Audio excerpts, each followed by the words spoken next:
છે મમ્મીએ બનાવી.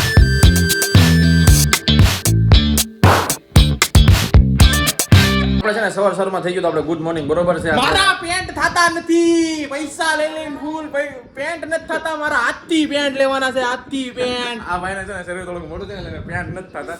અમે લોકો છે ને બે શોપિંગ કરવા જઈએ છીએ. એના કપડા મારા તો કપડા આવી ગયા છે, આના કપડા લાવવાના છે. જો કેટલા ભાઈ થોડી લાવવાની ભાઈ બહુ બધું ન કહેવાય. જો તો આ હમણાં તમને દેખાડું ભાઈ લોકો ચેક હાથથી પેન્ટ. ગાઈસ ગાડો થઈ ગયો છો ગાઈસ ને ગાઈસ આપણે છે ને એને ઘરે ને ઘરે રહેતા કારણ કે આજે અમારે જવાનું છે સાંજે બહાર કારણ કે ક્યાં ખબર છે દ્વારકા જવાનું છે. દ્વારકાધીશ ને આજે છે ને થોડુંક વહેલા જમવાનું બનાવી નાખ્યું છે. જમવાનું તો અહીંયા છે પણ આજે છે ને થોડોક નાસ્તો છે મમ્મીએ બનાવી નાખ્યો છે. મમ્મી આને શું કહેવાય? વઘારેલી રોટલી બનાવેલી છે બરોબર છે. તો ટાંકી બાકી લઈએ અને આપણે બધું છે ને થેલા બેલા બધું પેક બેક થઈ ગયા છે. આ મારો થેલો છે પ્રોપર મારી આટું ને આ છે એને મમ્મી પપ્પા માટેનું છે. તો આપણે તૈયાર તો થઈ ગયા છે ને સાંજે હમણાં છે ને અને 9 વાગે નીકળવાનું છે. ટ્રેનમાં જાય છીએ અમે લોકો બહાર ઘૂમી ક્યાં દ્વારકા. તો ફાઇનલી ગાઈસ આપણે છે ને એને તૈયાર મસ્ત કાના થઈ ગયા છે બરોબર છે. મસ્ત કાના હા ભાઈ જો આપણે જવાનું કે નથી જવાનું? નથી જવાનું ભાઈ પછી છે ને પોતે છે ને બૂટ ચકાચક જામ જો આમ અને તો રીચડે આમ ઉઈ ગયો છો પછી કે તૈયાર થઈ મારે રમવાનું કે નથી જવાનું કેન્સલ થયું છે. હાથે કરીને હેરાન કરવાના ધંધા આમ જો તો કરે કેવો વલખાયો.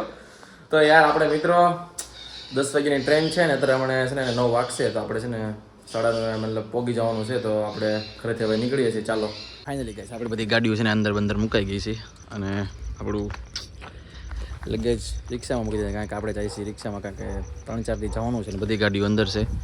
તો આપણે રિક્ષામાં જશું કારણ કે એટલી બહાર તો ગાડી ન મુકાય. એક તો છે પણ એ બહાર મૂકવી પડે. હા તો એક અંદર આવે નહીં એટલે.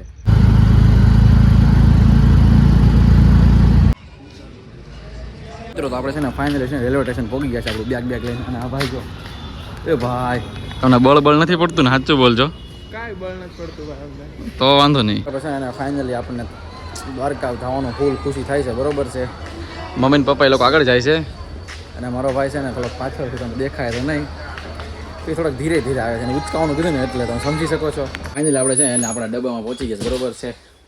એસી કોચ છે ચકાચક તમે જોઈ શકો છો. મસ્ત ઇન્ટિરિયર હોય મજાદાયક એસી બેસી હોય ને એટલે છે ને આપણો નંબર છે ને મમ્મી પપ્પા એ લોકો બેઠા છે. અચ્છા હજી આપણે આવી ગયા હતા અંદર અને મારા મોટા ભાઈને છે ને એને સુટકેસ આપી ને એ કાંક બહાર ગયો ખબર નથી. આપણે એ જગ્યાએ છે અત્યારે તો આપણે નથી બેઠું. અત્યારે ઘડીક વાર બહાર આટા મારી પછી ઘડીક વાર બેઠશું. અત્યારે છે ને ઘડીક બહાર આટા મારી પછી છે ને આયરો મારો મોટો ભાઈ. એ ગાયજી તમે કઈ કહેવા માંગો છો? લગેજ ઢળતા થોડુંક એવું કઠી ગયું છે, બીજું કાંઈ બહુ કઠી ગયું, ગરમી થઈ ગઈ. એવું છે તો કરી નાખો. તમારું આ ઉડી બુડી કહેવાય શું કહેવાય એને? ઈ એકચ્યુઅલીમાં છે ને 1270 રૂપિયા લીધીશ ને એટલે પહેરવાનું મન ફૂલ થાય સમજો. પૈસા દીધા એટલે છે ને એને ગાય છે ને પહેરવું પડે નતર છે ને એને ખોટું થઈ જાય. પૈસા દઈને ન પહેરો ને એટલે ખોટું બગડે જાય. આજે તે કેટલા રૂપિયાનું કપડા લાવ્યા પૂછો તમે? આ ભાઈ છે આજે તમને ખબર જ હશે આપણે શોપિંગ કરવા ગયા હતા અને આ ભાઈ તમે કેટલા રૂપિયા કપડા લાવ્યા? બૂટ બગાડમાં એમ કહું છું તને. પૈસા જો આપણે ચપ્પલ વાળા હો તમને આમ તમને નહીં દેખાય લાઈટમાં આમ જોઈ શકો છો ને આ ભાઈ જોવા એટલે આમ મને તો રી ચડે. સાચું બોલો કેટલા રૂપિયા કપડા લાવ્યા? અમે અત્યારે 4500 જેવા હશે. આ ખાલી એકલા 4500 જેવા કપડા લાવ્યા. કેટલી જોડી? 2 જોડી ને 1 ટી-શર્ટ. ઈ તો જો કે આ ભાઈનો ફૂલ સપોર્ટ છે કારણ કે એને છે ને ઓછા કરાયા તમે 500 રૂપિયા ઓછા કરાયા. 500 રૂપિયા ઓછા કરાયા તમે. ગાઈજીસ 500 રૂપિયા વિચાર કરો. મને લઈ જાજો શોપિંગ કરો તમને પણ ઓછા કરાવી દઈશ થોડા ઘણા. તો મિત્રો અમે છે ને થોડા મોડું થઈ ગયું તો 11 વાગી ગયા બરોબર છે ને મને લાગી હતી ભૂખ અને મારા મમ્મીને લાગી હતી ભૂખ. તમે છે ને જો ચાલો આમ જો બટેટા અને છે ને શાક રોટલી લઈ લીધી. ખાલી બટેટા જ લેવાના હતા ખાલી પછી હારે શાક રોટલી લઈ લીધી. પપ્પાએ કીધું ને મારો મોટો ભાઈ જો ભાઈને ભૂખ લાગી જો કેવો ભૂંગળા બટેટા ખાય બળ પડી ગયું હતું પણ. તો ચાલો ગાઈજીસ અમે ભૂંગળા બટેટા ખાઈ લઈએ. છે ને આ ભાઈને છે ને ભૂંગળા બટેટા ન ખાવા ગમે બોલો. મમરી ખાવા ગમે. હવે મમરી હવે એમાં શું હે ખબર નહીં. પ્રોટીન નથી ખાતો પ્રોટીન. આવું ખાય આવું પાછો જો ને કેવું મોઢું કરે સારો મોજ આવે વાળો થા.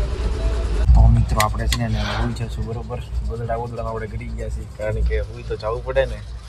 તો આજનો મિની વ્લોગ તો નહીં પણ મોટા વ્લોગ કહેવાય જે કે ડેઇલી વ્લોગ હું બનાવું જ છું એ કમ્પ્લીટ કરી. અને ચાલો bye bye good night take care. તમે પણ સુઈ જાજો વહેલા અને ચાલો બાય બાય, જય દ્વારકાધીશ.